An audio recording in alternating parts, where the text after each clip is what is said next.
Welcome to my channel, my millions of fans. Today, I'm going to talk about chords a little bit. This is what I was going to be working on.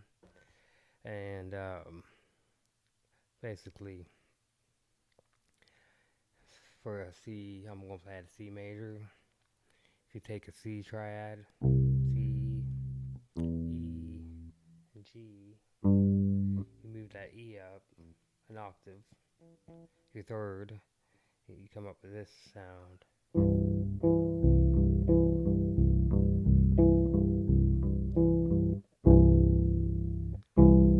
If you keep going up to scale to your next chord, you got your D minor, and it's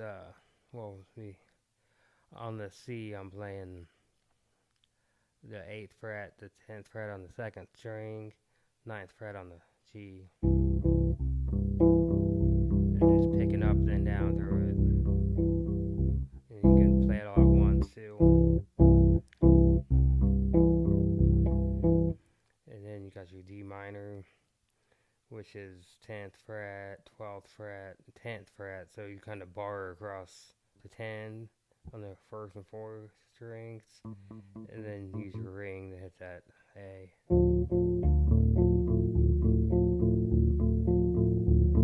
And you want to get comfortable with it, playing back and forth. And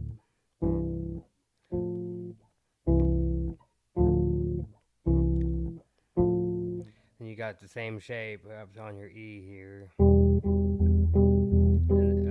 for your minor shape. Then you got the same shape as that C shape up on the F here. Then you walk it down, back up.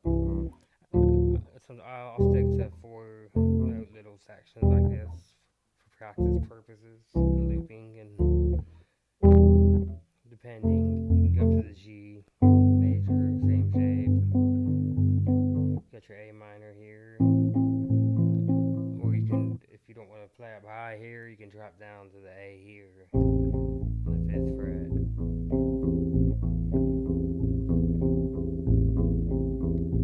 And then you got your B, which has that crazy minor flat 5, so it's the only one that has that different shape.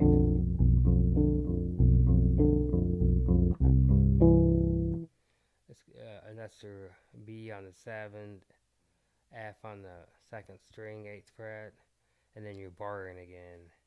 So the only difference is you're moving your normal 5 down a half step, so flat 5. It's a weird chord, but I love it. But anyways, what I'll do is I'll kind of stick in this first 4 fret area right here, the first 4 chords of the scale.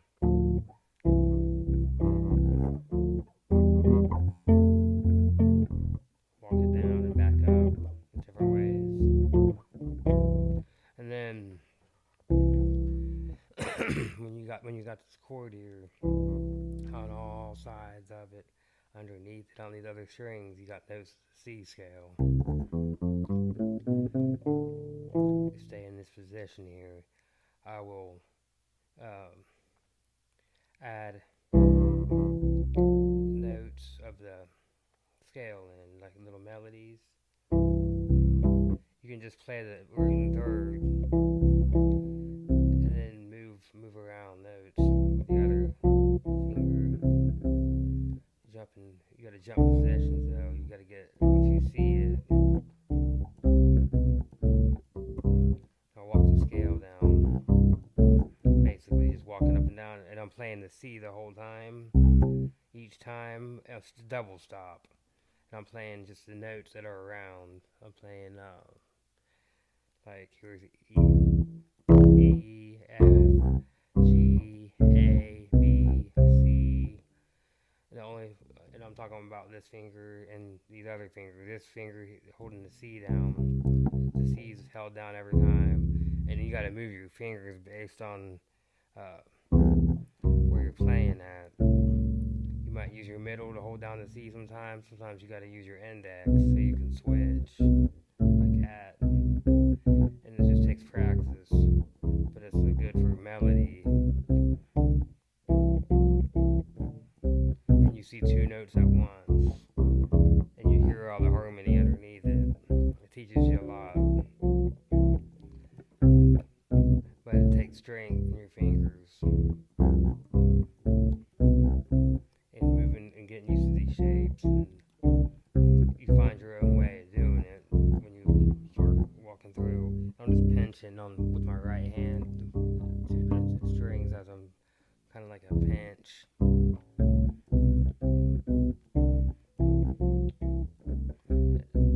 You can hear I'm just holding the C down the whole time, playing with each note. You go up to the D and do the same thing.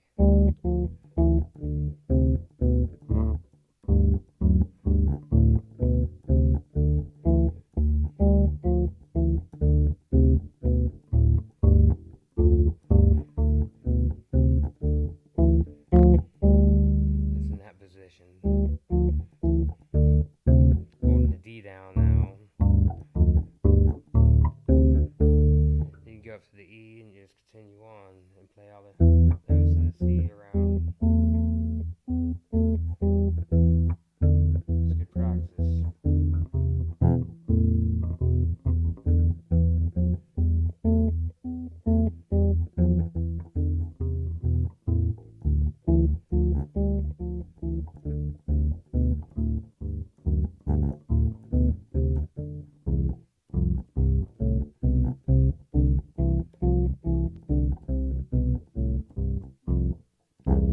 So that's a couple of the exercises I do a lot.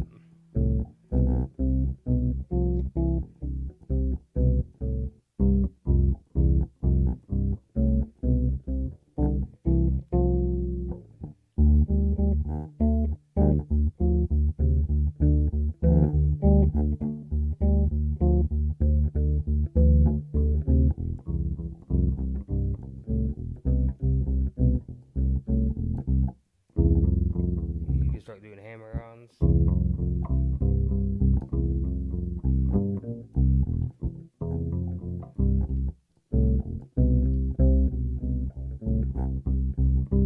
And just moving around to create melodies that way. It also opens your ears up for hearing harmony.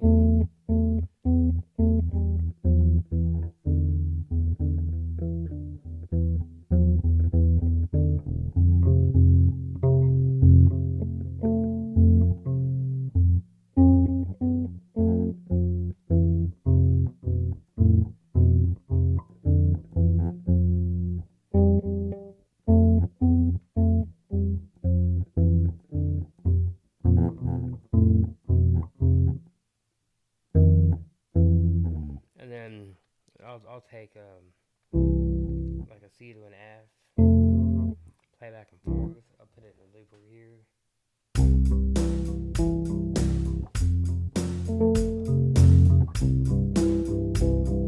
So I'm playing.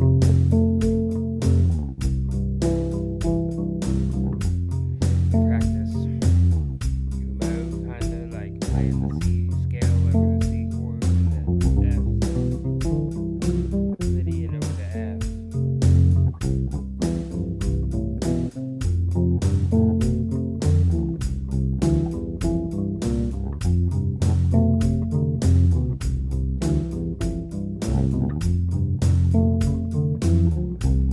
Good to jump around. There's other better places to play, but just to get the hearing the difference. Ultimately, you can just play the C scale over top if you want, but it's good to hear the difference, matching up your chord with your chord scale, as they call it. So we got an F right here underneath. You can play your triads too, like C, E, G, F, A, C, C, E, G, F, A, C.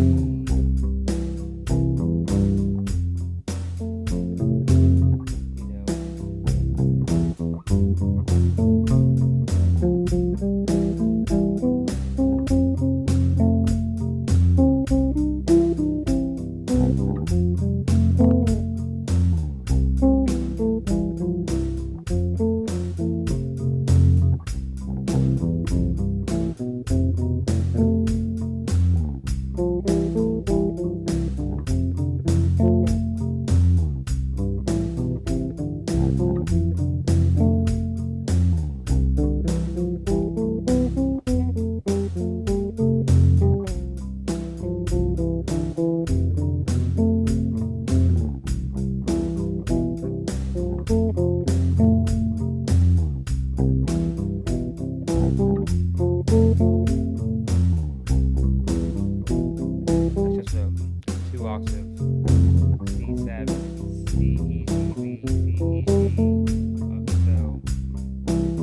Forever and ever and ever playing that kind of stuff.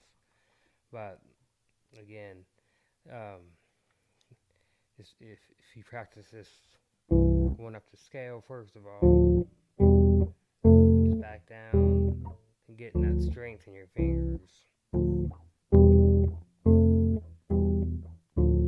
That's a good start. You got other inversions and voice leading. I mean, there's so much you can do. I'm just keeping it basic. When you get into inversions, like you got your C, you got your E, C, and G, your second inversion, then you got your third inversion. Shit. I'm sorry, that's your first inversion, that's your second version.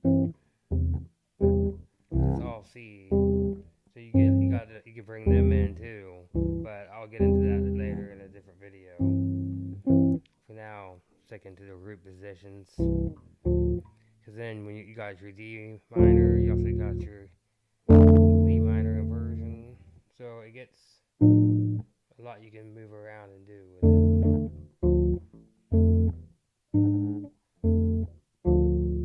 The same thing with your E.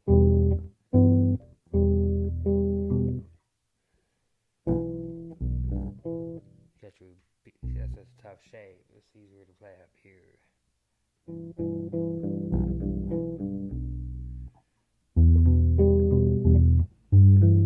But I'll get into inversions on a different. But today I was just wanting to practice some basic chords and do what I just did here.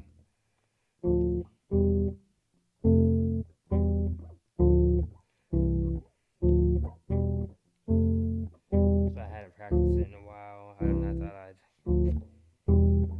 share it with some people.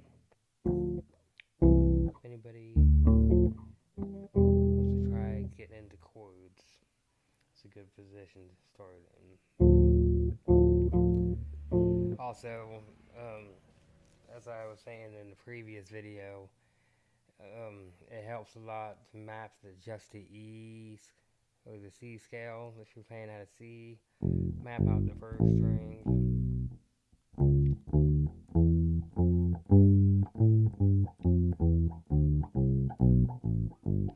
Map out your fourth string. And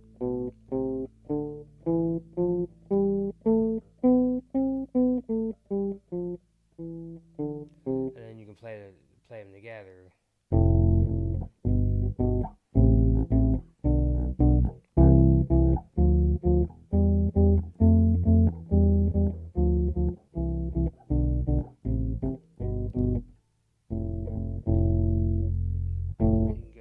Down the E minor with open strings, E and G. That's your E minor. I'm still playing roots and thirds or tenths, roots and the tenths, but I'm just going as low as I can up the C scale. playing the F major shape, the G major shape, 2 notes, and then you got your A minor, B minor, back to C, D minor, E, F, G, A, and then it ends back down. So first of all, a good step is just getting 2 notes down, and then you can make up little rhythms.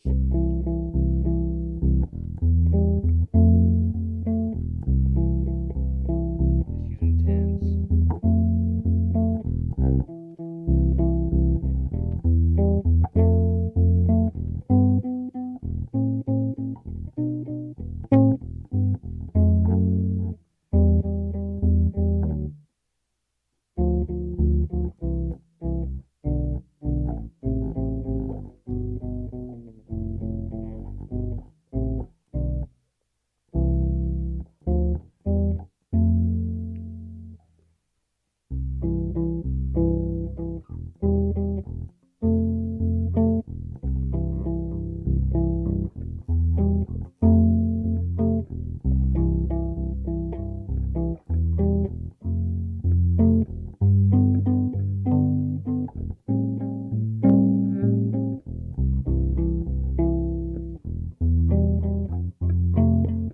Using basic shapes.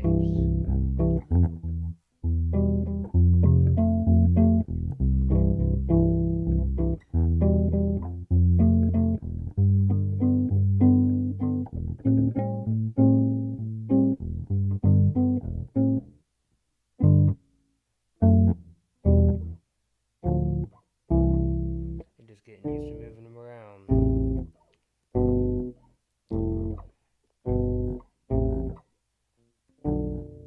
You can make some cool music that way. It's all melodic sounding and nice sounding and pretty sounding. For real. I love playing and then when you shift keys like G, all those patterns they translate. Those just the major and minor shapes. If you're just playing basic shapes, you can get so much out of them basic shapes. Like I said, by doing the little double stops and going through the scale, once you get used to seeing 2 notes at a time, it just really starts helping your playing out. In general, that's even if you don't play chords and don't want to play chords, but doing double stops, just because you're seeing 2 notes at once, it makes your mind start going quicker. You start seeing things. It like really helped me out a ton when I got into chords and stuff. I got a book from Yannick Gonzalez called Chordal Harmony, and that like opened up a whole new level of harmony. It's excellent. So, anyways, that was my little practice time with Malone for the day. I want to continue doing a series, and the idea is whatever things I'm working on, I'm going to try to do little lessons out of that. And because before I would just do my standard, whatever I feel like practicing that day, and I usually done that by myself. I didn't, and I started thinking I'm going to start making videos of that. That way, people can see what I'm working on. Even if it's above your head. I try to give some kind of lesson that can help anybody. The main thing is you gotta get the notes down, and I got videos on that. And it's not the easiest thing, but you can get the shapes down. If you can get these shapes down and you understand how to play a C scale on the first string, you don't have to know much more. You just need to know the shapes. And those are basic shapes, just like guitar shapes. I'm playing, if I stick between the first 4 chords, you're only switching 2 patterns. You're playing the major pattern, this pattern. You're playing the minor pattern, then the minor, then the major. So you're playing 2 different patterns. So it's simple. The thing is getting your hands, your strength down. That shape right there, when I first started doing chords, was tough because bringing that middle finger back is it can be difficult. You'll see if you get into it, and just the strength to push some strings down. I mean, you got better have good action on that neck. I'll tell you that much. This bass has got incredible action, but that's no excuse if you don't, because I got basses that I had in the past. I built strength up because the other basses didn't have the action, and it actually made my hand stronger, having to push down a little harder. So don't try to use that as an excuse. As always, there's a will, there is a way. See, I'm just playing between the first four shapes. You just get used to moving around. You can take it slow. Don't hurt your hand. That way, it will hurt your hand too. You can get tendonitis. If your hands are hurting you when you're playing, then you don't need. You're doing something wrong. You gotta relax. You shouldn't. It don't be. It don't. You don't want to be pushing down because it will hurt your tendons and everything else. Detrimental to your hand every time. I learned the hard way. So trust me. I used to always want to press down so hard when I play. Now I got a light touch. It takes time. It takes conditioning. You know.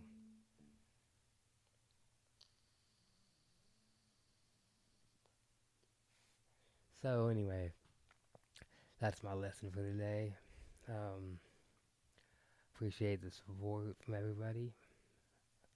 I do live streaming, which I've been kind of going to probably take some time off from it. Not, I mean, stream less because YouTube isn't promoting my streams.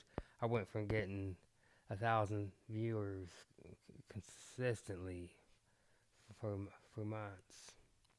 All of a sudden, I'm getting less than 100. You know, it's like they just restricted me, and I keep jumping on there, not that I don't mind. I love doing it, but I started thinking, well, I can use time to start building my videos up and do some practice time.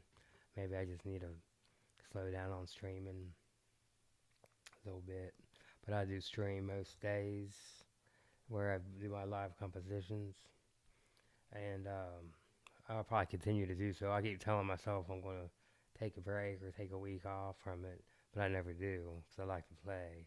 I do it because it's fun, because I like it, but um, I am also trying to get monetized and make some side money, So it becomes frustrating when you're getting consistent and then they just stop you and you don't know what the hell you done wrong, because I'm doing the same thing I've been doing. But anyways, it's a different matter. If you want to get on my live streams, I'm usually on there. I use all this information. I've been working on organizing my channel, so if you're wanting to see more lessons, I put them into a folder. I try to put them into the style of lesson because I've been trying to find my style, of teaching, which this is more my style. Just if I'm better at when I get off of work, I come home and practice. It's better than just trying to plan a lesson out. I can just show what I'm going to be working on anyways, and then use that as my lesson. That way I can still get my practice time in that I need and teach it. So I'm probably going to stick to this format. And I'm going to use this like little series I'm trying to build. I'm going to do reviews of my equipment and go into all my effects, and I'll do some more in-depth looping videos. I'll go in depth on my effects, what I use, and all my foot switches and all that stuff, and get into doing that as well. And I thought I might even talk about my influences and do some songs and different bands and who are my favorite bass players, just little things like that. I'm gonna try and build it up anyhow. So if you're interested in watching, just keep watching. I want to keep making videos, even if nobody watches them. So you all have a lovely day. I'm gonna get to bed.